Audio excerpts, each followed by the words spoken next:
आजकल चूंकि हमारे अजीज़म बिंद्रू साहब का कत्ल हुआ, उसके बाद हमारी बहन सरदार बहन उसका कत्ल हुआ, उसके साथ 2 और कश्मीरी पंडित बरादरों का कत्ल हुआ, मगर उसके साथ साथ 21 कश्मीरी हमारे मुसलमानों का भी कत्ल हुआ।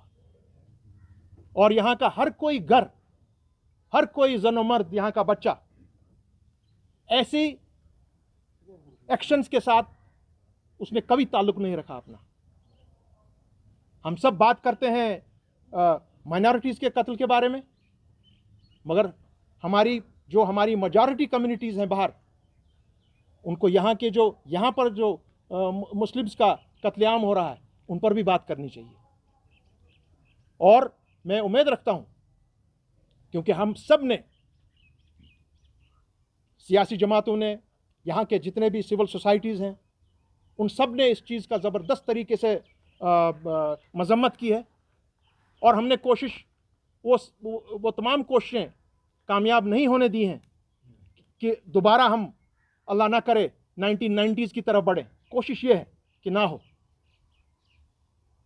और आजकल उसकी आड़ में क्या किया जा रहा है, आज आप, जो बहुत ही अहम मुद्दा है, आप रैंडम अरेस्ट कर रहे हैं।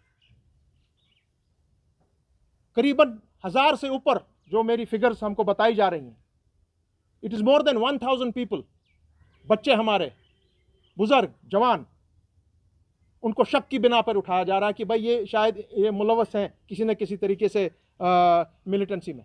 मेरा सवाल ऑनरेबल प्राइम मिनिस्टर से यही है, होम मिनिस्टर से है, डायरेक्टर जनरल पुलिस से है, हमारे लेफ्टिनेंट गवर्नर मनोज सिन्हा जी से है, कि अगर आप लोगों को मालूम है, आपके पास इंटेलिजेंस इनपुट है कि ये 1000, 1500, 2000 यहाँ के नौजवान, बच्चे, बुजुर्ग किसी तरीके से मिलिटेंसी में शामिल हैं, so what were you doing till now? आप लोग क्यों खड़े हो गए हैं आज जब हमारे भाई बिंद्रू का कत्ल हुआ, हमारी सरदार बहन का कत्ल हुआ, हमारे 21 मुसलमान बच्चे, हमारे यहाँ के बड़ों का कत्ल हुआ, पुलिस के ऑफिसरान का कत्ल हुआ? आप आज क्यों खड़े हो गए? अभी तक कहां थे आप? यह चीज सही नहीं है। देखिए, कश्मीर के नागरिक को कोई दुश्मनी नहीं है हिंदुस्तान के साथ, कोई प्रॉब्लम नहीं है वहां के लोगों के साथ। अगर कश्मीर के नागरिक को कोई प्रॉब्लम है या रही है, वो रही है मरकजी सरकारों के साथ, उनकी पॉलिसीज के साथ, not with the people of this country. और बिलखसूस आज जो पॉलिसीज बदकिस्मती से हमारी बीजेपी की सरकार यहां पर अपना रही है, वो गलत पॉलिसीज हैं। जोर जबरदस्ती,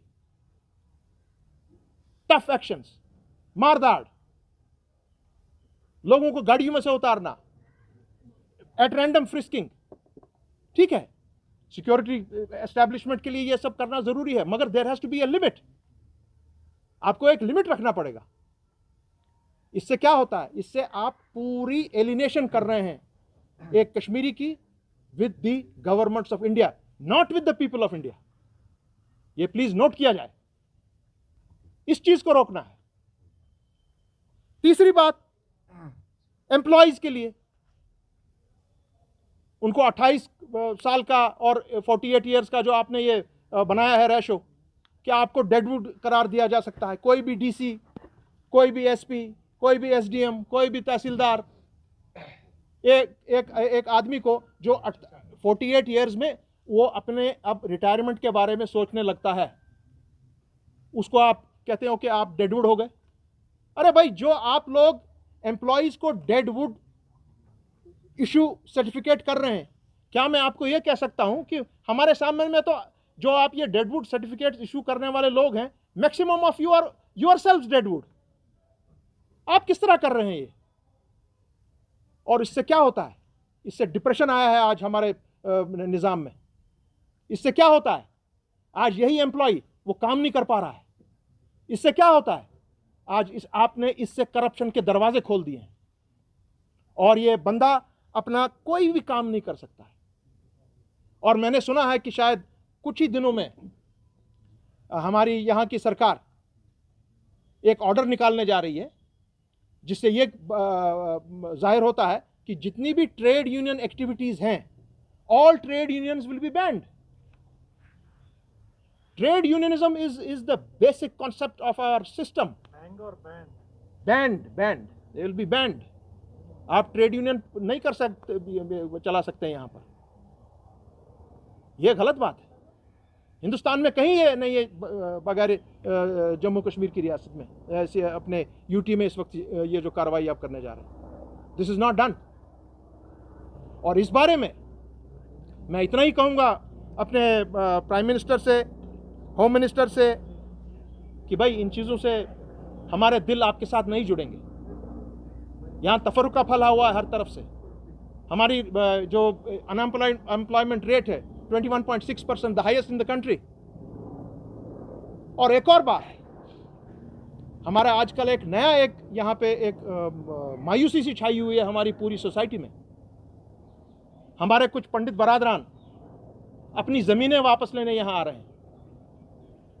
ठीक है, मेजॉरिटी कम्युनिटी आप लोगों के साथ खड़ी है. अगर आपके साथ किसी ने नाइंसाफी की है मेजॉरिटी कम्युनिटी में, अगर आप लोगों की किसी ने जमीन ली है जबरदस्ती, एनक्रोचमेंट की है, मगर आप उन लोगों पर भी नजर डालिए जो इस चीज का नाजायज फायदा उठा रहे हैं. ताकत के बलबूते पर, पुलिस और पैरामिलिट्री के बलबूते पर.